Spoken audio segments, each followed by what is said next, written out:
So if I'm tracking, the argument goes like this. Kedar is Arabia, Muhammad is tied to Arabia, Jesus has nothing to do with Arabia, so Isaiah 42 must be about Muhammad?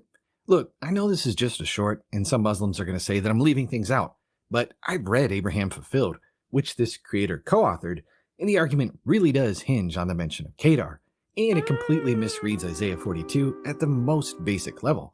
Isaiah 42 doesn't say that the servant comes from Kedar.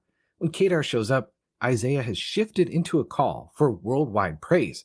The chapter calls on the coastlands, the wilderness, and the villages of Kedar and the people of Selah to lift their voices and sing a new song to the Lord.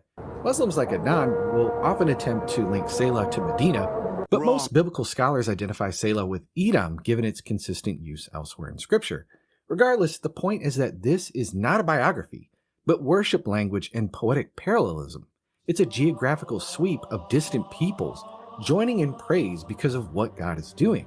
And a new song can't be pressed into, wow, look how the Quran starts with praise to God, or Muhammad brought a new law and Jesus didn't, like Adnan tries to argue in the book.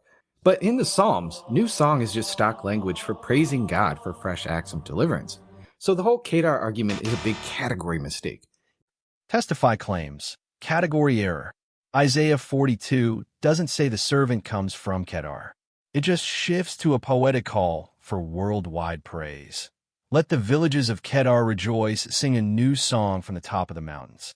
Not biographical. This is the real category error, treating precise prophecy as vague poetry. Isaiah 42 verses 10 to 12 right after the servant description deliberately names Kedar, Arabs, and Selah, the exact mountain of Medina. When the prophet made Hijrah to Medina, the people, including waiting Jewish rabbis, sang the famous Talo al-Badru Elena, a literal new song still sung today. That is the prophesied rejoicing from the top of the mountains. Not generic praise, exact historical event. Christians in Arabia centuries later? Vague and irrelevant. The prophecy ties the servant's arrival to this specific response. Jesus had zero such event. It confuses poetic inclusion with biographical origin. Isaiah is expanding the audience of praise, including Israel's enemies, not narrowing the servant's home address. If you really want to know what Isaiah is doing, stop isolating one part of the chapter and follow the data trail Isaiah himself gives you. In Isaiah 9, there's a promised ruler who sits on the throne of David, and his titles are extraordinary, including Mighty God. This is clearly a Davidic king with divine weight. He is the light that dawns in Galilee of the Gentiles, a passage the Gospel of Matthew explicitly applies to Jesus' ministry in Galilee. Then, in Isaiah 11, the same expectation is developed further. There's a spirit-anointed figure who arises from the root of Jesse, meaning a Davidic descendant appearing when the monarchy looks completely cut down, like it has to begin all over again. He brings justice and the nations seek him. Isaiah 11's root of Jesse is explicitly tied to Jesus in Romans 15, where Paul quotes the passage to explain the Messiah's rule over the nations. Then Isaiah 42 introduces a servant upheld by God and endowed with the Spirit who brings justice to the nations and is a covenant for the people, just like we saw him being endowed by the Spirit in Isaiah 11. Matthew again cites this passage directly, identifying Jesus' gentle ministry as the fulfillment of Isaiah's servant description, and Jesus inaugurates the new covenant in his blood. The servant's mission is to be a light to the nations. That's why Isaiah immediately calls distant peoples, including Kedar, to sing in response. The focus is global recognition of Israel's God. Jesus himself predicted that the gospel would be proclaimed throughout the world, and centuries before Muhammad even appeared, Christianity had already spread across the Roman world and beyond. By the time Islam showed up, communities of Christians were present in North Africa, Europe, Persia, and yes, even Arabia itself, a reality the Quran itself presupposes. So the idea that Isaiah 42 uniquely points to Muhammad because he confronted Arabian idolatry as some kind of warrior overlooks the broader fulfillment pattern already happening through Jesus and his followers. Many of the nations had already given up their pagan practices to worship the God of Israel, all because of Jesus. Next up, in Isaiah 49, the servant regathers Israel and becomes a light to the nations, yet he is despised by his own people. Isaiah 52 and 53 depicts the servant growing up as a root out of dry ground, echoing that Davidic imagery once again. and he is despised and rejected. Yet he bears the sins of the people and makes intercession for them. If the servant bears the sins of Israel, the servant can't be Israel. I know Muslims like Adnan try to adopt something like the Jewish national interpretation of Isaiah 53, but I've gone into detail elsewhere on why that reading doesn't work in another video. You can't say the servant is Muhammad in Isaiah 42 and then just set aside the rest of the servant songs. Finally, in Isaiah 61, the Spirit of the Lord is upon a figure to proclaim good news, liberty, and restoration. Again, just like we saw in Isaiah 11 and 42. According to Luke 4, Jesus explicitly reads this passage in the synagogue and declares that it is fulfilled in him, identifying himself directly with Isaiah's spirit-anointed figure. So Isaiah represents a unified portrait. A spirit-anointed Davidic servant represents Israel, restores the world, and is rejected by Israel, and bears the sin of the nation while bringing salvation to the world.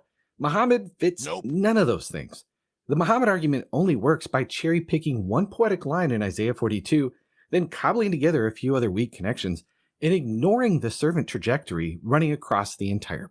Testify says the correct view is the broader Davidic servant song's trajectory.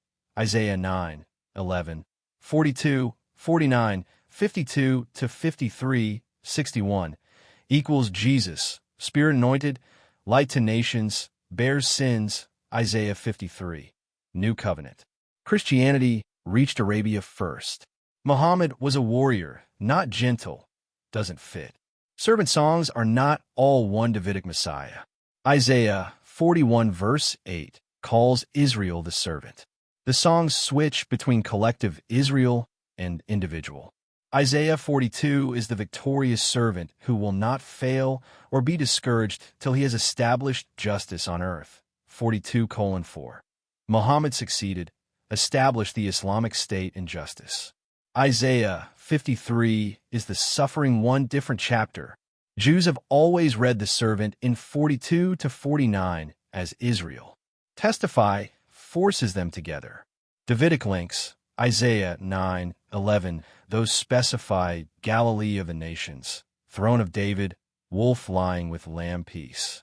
Jesus never sat on any throne, never ruled, brought no world peace. Hezekiah was the immediate historical fulfillment. Muhammad fits the Arabia location perfectly. Spirit upon him plus light to nations plus Israelite. Isaiah 49, every prophet has the Spirit. Isaiah 49 also calls Israel the servant. Jesus was sent only to Israel. Muhammad brought light to Gentiles. Genealogy problems for Davidic. Matthew versus Luke contradict. Virgin birth breaks the paternal line, required for kingship, plus Jeconiah curse. Jeremiah 22 verse 30. Isaiah 53, sin-bearing, separate song. Isaiah 42 has zero mention of death or atonement. Instead, he will not cry out. 42:2.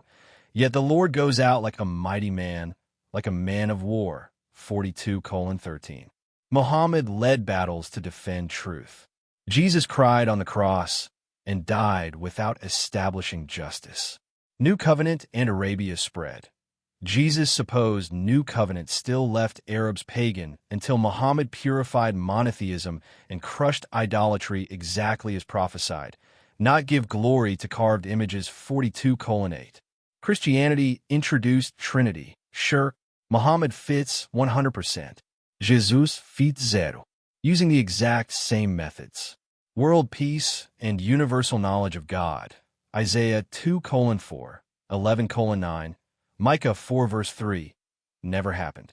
Still wars. Christians say second coming. Not in the text. Rebuild temple plus gather all exiles. Ezekiel 36-37. Isaiah 11. Temple destroyed 70 AD. Diaspora worsened after Jesus. Davidic king ruling from Jerusalem. Jesus crucified as criminal. No earthly kingdom. Virgin birth. Isaiah 7 verse 14. Context is sign for King Ahaz. Immediate. Alma equals young woman, not virgin, fulfilled by Isaiah's own son. Bethlehem. Micah 5 verse 2. Historical for Davidic ruler. Jesus never ruled. Isaiah 53, Jewish and contextual reading equals Israel suffering in exile. Christians retrofit everything with spiritual meanings and second coming inventions. Zero literal, contextual, or historical matches. The real fulfillments? Prophet Muhammad across multiple passages, as I've shown episode after episode. That's why Testify's video collapses. Jesus fulfilled none. The prophecies point to the final prophet, Muhammad. Jazakalahu Kyron. Drop your thoughts below.